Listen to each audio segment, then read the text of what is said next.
Om Swastiastu, Tabe Salamat, Lingono Latai, Salam Sujud Kernem Lempang. Adik-adik mahasiswi yang saya banggakan, baiklah dalam kesempatan pagi hari ini, saya sebagai rohaniawan agama Hindu Kaharingan, Basir, akan menyampaikan beberapa hal tentang upacara ritual keagamaan Hindu Kaharingan yang disebut dengan ritual menabur. Kata tabur atau tabur merupakan sebuah kata yang memiliki arti atau makna menabur. Yang ditabur ini adalah bukan menabur sembarangan ditabur, tetapi yang ditabur itu tentu adalah beras. Kenapa beras itu ditabur dalam ajaran agama Hindu Kaharingan? Karena beras itu diyakini sebagai sarana komunikasi antara manusia dengan Yang Maha Kuasa, manifestasinya para dewa, Sang Hyang, Sahur Parapah melalui media tabur. Tentu dalam ritual menabur selalu menggunakan bahasa yang digunakan yaitu adalah bahasa Sang Hyang. Bahasa yang hanya digunakan pada saat pelaksanaan upacara ritual keagamaan, baik ritual kelahiran, perkawinan, kematian, dan ritual-ritual lainnya dalam agama Hindu Kaharingan. Beras yang dipilih, yang digunakan untuk upacara menabur, seyogianya beras yang bersih, beras yang belum dipakai, bukan beras sisa, tapi beras yang baru. Kalau zaman dulu, beras itu memang murni dari ladang, itu yang diambil, yang tidak ada kutunya, tidak kotor, sudah dipilih, sudah di benih-benih beras yang bersih, itu digunakan untuk upacara ritual menabur. Nah, kemudian di dalam menabur sendiri ada beberapa bagian. Di dalam keyakinan agama Hindu Kaharingan bahwa tabur itu ada beberapa jenis. Yang pertama, beras putih yang hanya dicampur dengan serbuk emas, perak, kemudian minyak kelapa. Kemudian ada juga beras tabur yang dicampur dengan kunyit, kemudian dicampur dengan kapur sirih sehingga menghasilkan warna merah kuning. Itu disebut dengan tabur behas bahandang bahenda. Artinya tabur beras tabur yang berwarna kuning merah. Kemudian beras tabur yang dicampur dengan sarana-sarana ritual, khususnya pada saat upacara tiwa, itu dicampur dengan serbuk kayu, dicampur dengan bulu ayam, bulu babi, bulu kerbau, bulu sapi, serta dicampur dengan sarana-sarana ritual tiwah lainnya. Kemudian ada juga tabur yang hanya dicampur dengan kunyit, disebut tabur bahenda, tabur kuning. Dari semua jenis tabur ini tentu penggunaannya pun tidak sama. Misalnya tadi saya jelaskan bahwa tabur yang hanya menggunakan serbuk emas dan perak itu digunakan pada saat upacara-upacara besar, upacara bagi kehidupan, seperti upacara perkawinan, upacara syukuran dalam keluarga. Nah, kemudian tabur yang dicampur dengan kunyit dan kapur sirih yang menghasilkan warna merah kuning, itu tabur bahandang bahenda, itu digunakan khusus untuk upacara ritual kematian, misalnya pemakaman dan sebagainya. Kemudian ritual yang hanya beras tabur yang dicampur dengan serbuk kunyit saja sehingga menghasilkan warna kuning, tabur bahenda, itu digunakan untuk ritual tingkatan terkecil, kemudian ritual manyangyang, dan ritual yang sifatnya mendesak, maka dicampur dengan kunyit. Nah, kemudian tabur yang dicampur dengan peralatan-peralatan sarana upacara itu hanya digunakan pada saat upacara tiwa. Dari kesekian jenis tabur itu, kenapa demikian dia menggunakan kunyit, menggunakan emas, tentu memiliki makna tersendiri, makna masing-masing. Karena diibaratkan beras tabur itu secara fisik kita melihat itu merupakan benih beras, tetapi dalam keyakinan kita, jika beras itu digunakan, dipilih untuk sebuah ritual, sebuah upacara, maka beras itu dianggap sakral dan dianggap suci. Seakan-akan beras itu memiliki nyawa, memiliki napas. Karena beras itu diyakini memiliki nyawa, maka tabur itulah yang melalui mantra-mantra.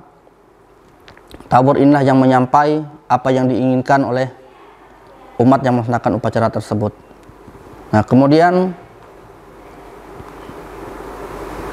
sarana yang digunakan dalam upacara menabur, tentu saya jelaskan tadi beras, kemudian ada sebuah tempat, sebuah wadah yang disebut dengan pinggan randan atau sansiri raja.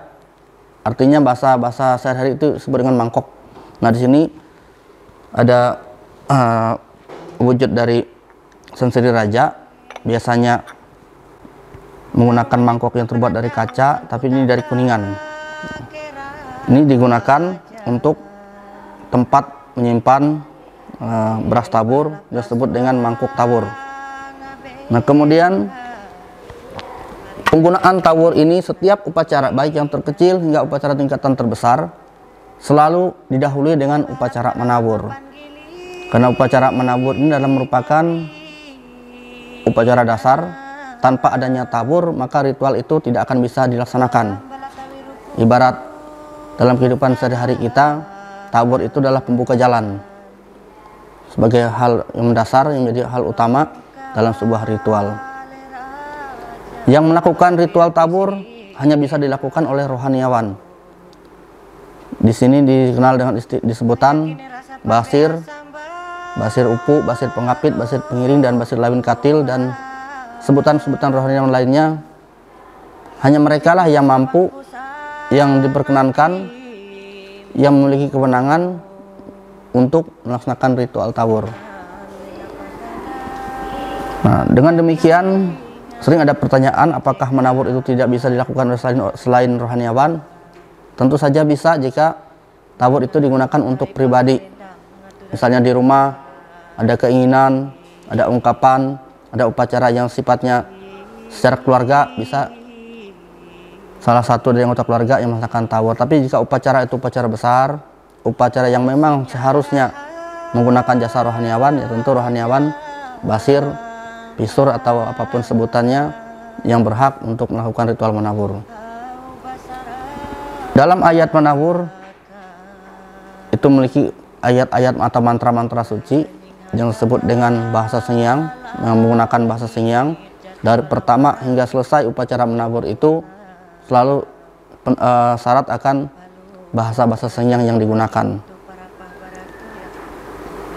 Kenapa harus menggunakan bahasa Sengyang? Karena bahasa Sengyang itu adalah bahasa Tuhan, bahasa ritual yang hanya digunakan pada saat upacara-upacara tertentu, upacara-upacara Hindu keharingan. Tidak bisa digunakan untuk bahasa sehari-hari. Maka oleh sebab itu bahasa Sengyang itu adalah bahasa suci, dan itu yang hanya bisa dilakukan oleh orang-orang tertentu, khususnya rohaniawan. Kemudian hanya bisa dipahami oleh para rohaniawan dan umat-umat dan sebagian umat yang memang membidangi tentang ritual. Dan tidak semua orang paham tentang bahasa Sengyang, tetapi jika bahasa Sengyang itu dipelajari, maka umat, masyarakat umum atau orang awam pun akan bisa mengerti atau memahami dari apa yang arti dari bahasa Sengyang. Nah, kemudian bahasa tabur hanya dilakukan oleh satu orang saja. Meskipun rohaniawan itu jumlahnya banyak, tetapi tidak serta-merta dari sekian banyak rohaniawan ini bersamaan untuk melaksanakan upacara menabur. Hanya satu orang saja yang memang ditunjuk, dipercayakan untuk melaksanakan ritual menabur. Selanjutnya, dalam pengucapan pelaksanaan ritual menabur ada beberapa langkah-langkah yang perlu diperhatikan dan yang perlu dilakukan oleh seorang rohaniawan agar ini nanti menjadi pembelajaran bagi adik-adik mahasiswa, mahasiswi jadi kehidupan masyarakat di lapangan. Meskipun tidak bisa seperti rohaniawan untuk melaksanakan upacara menabur, akan tetapi setidaknya memahami dan mengerti langkah-langkah apa yang diperlukan, apa yang dilakukan pada saat upacara menabur. Baiklah adik-adik mahasiswa yang saya banggakan, dalam kesempatan ini saya akan mempraktekkan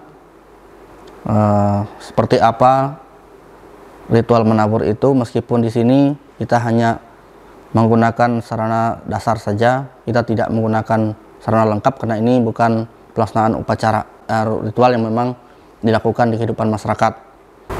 Dalam pelaksanaan menabur, maka ada beberapa hal juga yang perlu diperhatikan agar untuk diketahui bahwa ada mantra tabur itu yang hanya diucapkan saja, kemudian ada juga yang melalui lantunan. Kemudian dari pertama menabur ini saya akan praktekkan. Yang pertama adalah sikap duduk dari seorang rohaniawan atau siapapun nanti yang akan mempelajari tentang tabur. Dalam bahasa Sengiang atau bahasa Dayak Ngajuknya ini disebut dengan duduk dengan posisi sembilang kumpang atau semplaki.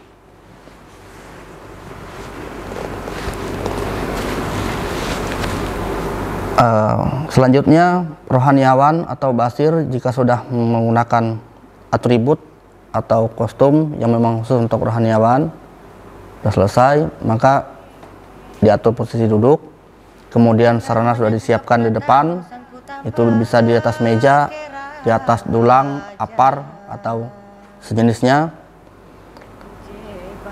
Rohaniawan menghidupkan dupa, kemenyan atau gaharu. Kemudian karena sudah disiapkan semua, maka rohaniawan akan mengambil sebatang dupa, kemudian diasapkan tangan.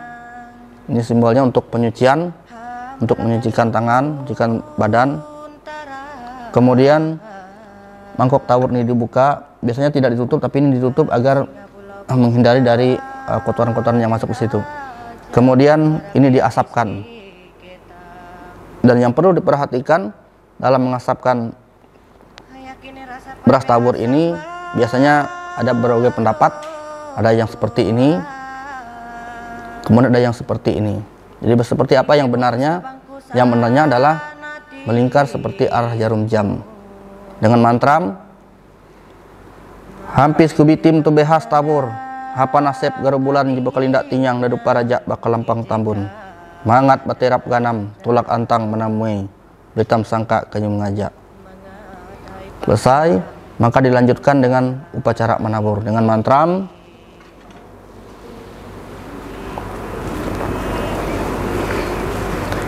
ehem behas narinjet ganam lalu nukrandan pekungan tingang namparuguh labatam buan beringin datuh tapang ringkang pesanan nantang elak bitim katareben mate sen belitam kasabanen nihau kelabuan pating jaring kuno nambun andau jetu sen belitam kasabanen nihau kelapetan karak matuk dinun kalaman katun elak bitim nanggari arep kelabian supak ke pantai danum kelunen sena swa belitam kejumung gantang ke lubuk kempungan bunu elak bitim nanggari arep pajanjuri berosuk lisung sena swa belitam peranteke bahanjung lawin tapan haya kela bitim nanggari arep taburan garing tabela belum jadi handung hakatawan penamparan belum isena swa belitam hatutayan siung ringit sen batuanam penapatuk maharing.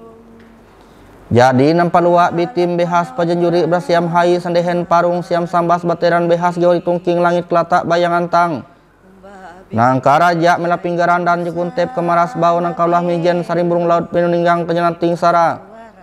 Jadi hapandoyan bitim peminyak bangkang selanting yang nampu pelitam penuring ketilambung nyahu hapa misut bitim kelamisut yang aja kedandang nampur belitam dengan nampuras bungai dua kapating mangat lampang putin garing magang gining temulai laksihung dari bayangan tang hasam balut bitim hapan bula pungkal raja besagupa riak hendan bulau hapa menyapu bitim kelam nyapu benama ilus ngendang riaran luga belitam tingkah luga ajung menungkah hariran Ya hampir kubiti mah panasep garu bulan bakal indah tinyang di nyimak belitam setinggi bakal lampang tambun. Hapa kumangkang ganam nginjung labatam liu santang manamueng. Ye tarah hunduk lambat ganam hayak mendukan bon pinggaran dan trekeng luah labatam majanasaran sarimburung laut. Hayak lilang pandung lawin balau panjang sarak serigunda yambu miking lambuk bulau penepakan bengkel penangisen kanyalanting danum. Jalam manehingan ribut rawe tenduham nyelantingan selatan tisui penapatuk maharing. Basah handung hangkat tawang tadak telatai penamparan belum behas bulan mating melawit darek batu anak pemelempang karunyam tingah bujang laut mapan randung benama. Puna tampan ranying hatala langit bola lawang lebihun langit selung jatak belawang bola banjung kalang lebihu hendalem.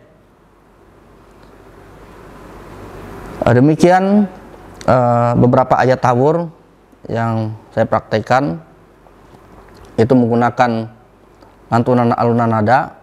Kemudian ada juga tawur itu hanya diucapkan saja, misalnya seperti ini. Ehem behas nerenjet ganam kilalu nukrandan pekungan tingang elak bitim terben matei kelabuan peting jaring dan seterusnya. Nah,